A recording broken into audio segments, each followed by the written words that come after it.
Hey guys! So I'm back with my February reading wrap up. I read 5 books last month, which I've got here. They are the right way up. I got 3 normal books and 2 Kindle books.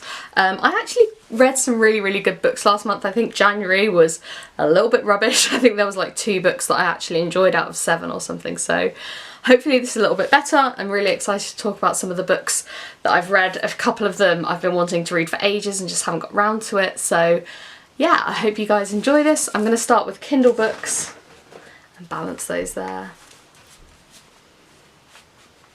Right, so the first Kindle read, try not to get any glare on this, is Normal People by Sally Rooney. This is one of the books that I've been meaning to read for ages. I've given it 3 stars, which for a literary fiction book is quite good for me. It's a genre that I really want to get into, but I keep coming back to it and I just don't enjoy it. I don't enjoy the it's literary realism. I don't like the mundanity of it, but this was a little bit better than normal. It's a book about 2 school friends called Marianne and Connell who end up lovers, and it basically is kind of like a one-day situation or something like Us, where it takes place over a really long span of time. I think they do like a few weeks in between each chapter and then it turns into a few months. So the book kind of goes from them being at school to them being adults after university, and it kind of tracks their on-off relationship that they never really put a label on. It's one of those, I guess because it's called Normal People, it's one of those relationships that a lot of people have that you kind of, does this count as a relationship, doesn't it? Yeah, it goes through a lot of the things that you would experience in a normal relationship. So there's like betrayal, there's a bit of confusion about whether they're together, kind of like what kind of label to put on their relationship and things like that. There's a bit of kind of, not graphic sex scenes, but there are quite a few sex scenes. There's discussion of kind of like posting pornographic photos of somebody online without their consent. So if anything like that might trigger you or you might not feel comfortable with it, it is in the book. But yeah, as I said, I quite enjoyed it. It was an interesting read. It's just something that wasn't really for me. And I think a lot of people will have enjoyed it a lot more than me, especially if they are really into literary realism. So this, on the other hand, is The Silent Patient by Michaelides. I loved this. It's a psychological thriller all about a woman who had killed her husband and has ended up in a psychiatric unit. She has stopped speaking since her trial, and a therapist goes in there who thinks that he can kind of cure her.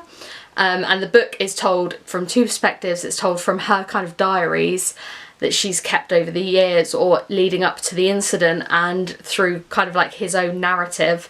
So hers are obviously retrospective, his are in the present, and you find out a lot about her through him because he's treating her as a therapist. And I would have given this 3 stars up until the last like 5 or 10% of the book, because basically there's this massive twist that kind of throws everything that you've thought about through the whole book under suspicion. It's really good at changing the pace and just making everything a lot more dramatic. I would really recommend this if you're into thrillers, especially psychological ones. And as I said, I gave this 5 stars, so obviously loved it. In fact, it was probably my 2nd favourite book of the month. So, trying to do this in order now. Right. My first book read was The Memory Wood by Sam Lloyd.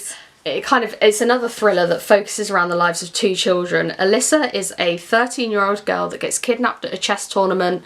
She lives with a single mum and she's very kind of feisty. She knows what she needs to do she's obviously heard a lot about kidnaps and things like that. She knows that she ought to try and personalise herself to her kidnapper, but she's obviously a very scared child still.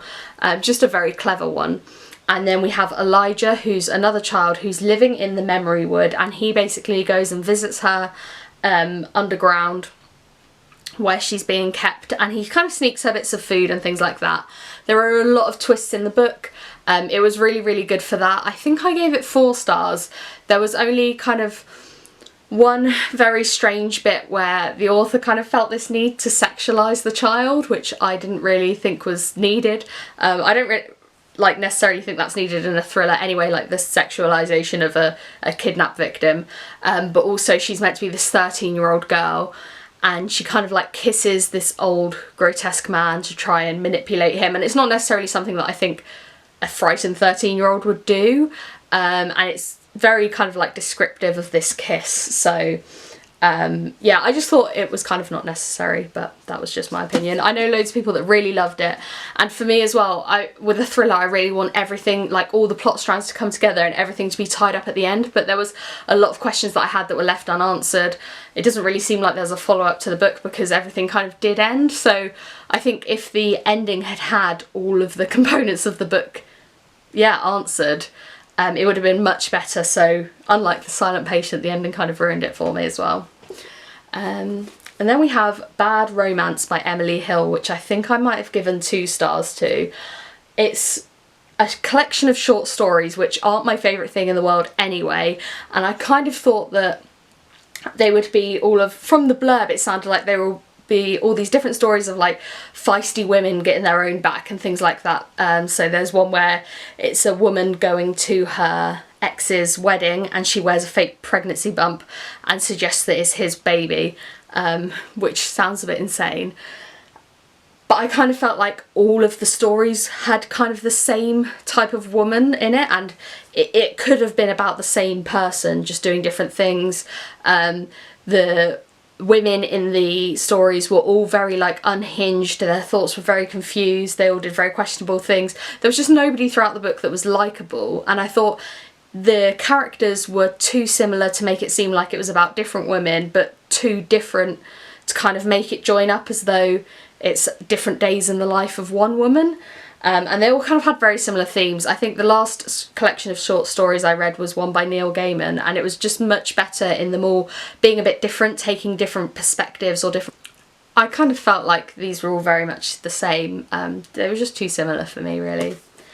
Right, and then the